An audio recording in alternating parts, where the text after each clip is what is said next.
महिमा ही अगर जानना है तो आपको धार जिले के बालीपुर आश्रम में आना पड़ेगा। यहाँ पर एक अलग ही अलौकिक दृश्य दिखाई देता है। उसी के बारे में हमें विस्तार से जानकारी देने के लिए यहाँ पर गुरुजी मौजूद हैं। जी, बताएँ यहाँ की क्या विशेषताएँ हैं? गुरुवे नमः। परम गुरुवे नमः। परात्पर गुरुवे नमः। परमेष्टि गुरुवे नमः। ये बड़ा पवित्र और दिव्य स्थान है। इसके विषय में जैसे हमने बताया, कई बार कहा कि भारत भूमि बड़ी दिव्य है। यहाँ देवता लोग भी भारत भूमि के गुणगान गाते हैं कि वो भारत भूमि धन्य है। धन्यास्ते भारत भूमि भागे, स्वर्गाप वर्गस पदमार्ग भूये, भवंति भूयः पुरुषा स्वरत्वात्। इस भूमि से स्वर और मोक्ष दोनों के मार्ग जाते हैं। भारत भारत के अलावा दूसरे बहुत विकसित राष्ट्र हैं, बहुत सारे देश हैं, लेकिन वहाँ कहीं भी अध्यात्म विद्या नहीं है, जीवन सुधारने वाली विधा नहीं है। वो विधा हमको ऐसे आश्रमों में दिखाई देती है। बालीपुर धाम जैसे पवित्र स्थानों से वो हमको शिक्षा मिलती है कि हम अपना लोक परलोक कैसे सुधारें, हम कैसे ज्ञानमय बने, कैसे तपोमय बने। जैसा कि शास्त्रों में एक श्लोक है, देवम देवालयम भूत्वा देहम जीवो भूत सनातना। ये जो शरीर है ना, इसको देवालय बनाइए और इसमें जो चैतन्य स्वरूप है, जो हमारा आत्म तत्व है, उसको आप देवता बनाइए, शिव बनाइए, भगवान बनाइए। तो वो प्रक्रिया सदगुरु सिखाते हैं हमको। वो बालीपुर धाम श्री महाराज जी सदगुरुदेव भगवान वो हम सबको बताते हैं और सबके प्रति बिना किसी भेदभाव के व्यवस्थापक ढंग से बाबा सबके ऊपर करुणा करते हैं और सबका कल्याण करते हैं। जैसा कि आपने बताया बाबा सबका कल्याण करते हैं, यहाँ पर दूर-दूर से भक्त भी आते हैं, वो अपनी मनोकामना लेकर आते हैं और पूरी होती है। तो वो मनोकामना किस प्रकार से यहाँ पर पूरी होती है और क्या है यहाँ की मान्यता है? यहाँ सबकी सभी तरह की मनोकामनाएं पूर्ण होती हैं।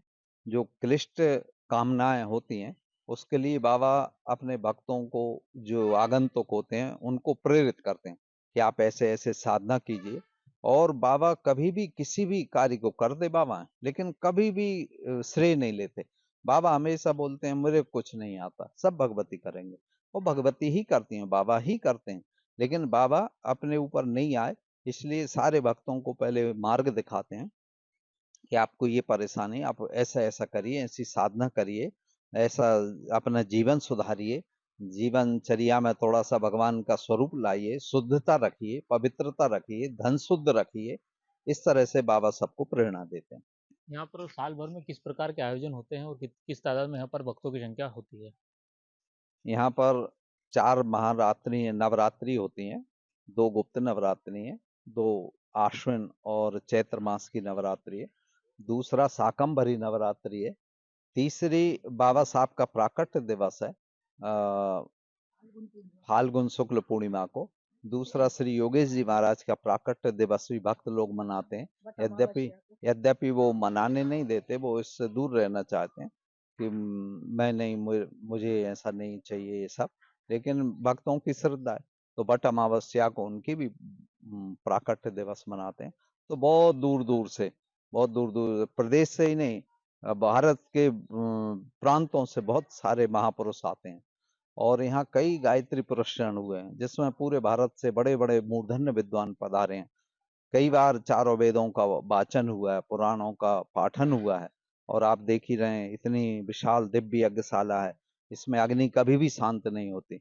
और ध्यान रखा जाता है कि जो वैदिक काल की परंपरागत ऋषि परंपरा थी, उसी से यहाँ सारे अनुष्ठान होते हैं और सारे स्तोत्र स्मार्त कर्म होते हैं।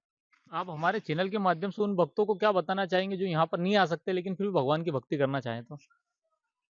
आपके चैनल के माध्यम से हम सारे भक्तों को सबसे पहले ये कहेंगे कि आप लोग आस्थावान हैं, लेकिन कई लोगों को निवेदन मैं ये करना चाह रहा हूँ कि कई लोगों को पता नहीं है कि साधना कैसे होनी चाहिए, क्या कर्म कैसा होता है, क्रिया क्या है। ऐसे बहुत बढ़िया भोजन की सारी सामग्री रखी, लेकिन जिसको भोजन नहीं बनाना आता, तो वो कभी नमक अधिक कर देगा, कभी तेल कच्चा रह जाएगा, कभी कुछ होगा। इस तरह की व्यवस्थाएं होती हैं।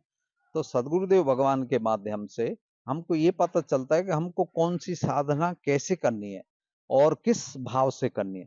ऐसे करते हैं तो बहुत जल्दी सिद्धि प्राप्त होती है और बहुत जल्दी हम उस तत्व तक पहुंचते हैं। ऐसा कौन सा मंत्र है, आप ऐसा कौन सा मंत्र वगैरह आप बताना चाहेंगे जो मंत्र भक्त घर पे भी बैठ के कर सकता है? हर व्यक्ति के अपने गुरु होते हैं, गुरु के प्रति वो श्रद्धा रखे और गुरु मंत्र का जाप करें, बस यही सबसे बड़ा मंत्र होता है। तो गुरु भक्ति ही सबसे बड़ी मंत्र है, गुरु का ही ध्यान हमेशा करना चाहिए। आगे की खबरों के लिए आप बने रहिए मेरा देश मेरा प्रदेश के साथ। धन्यवाद।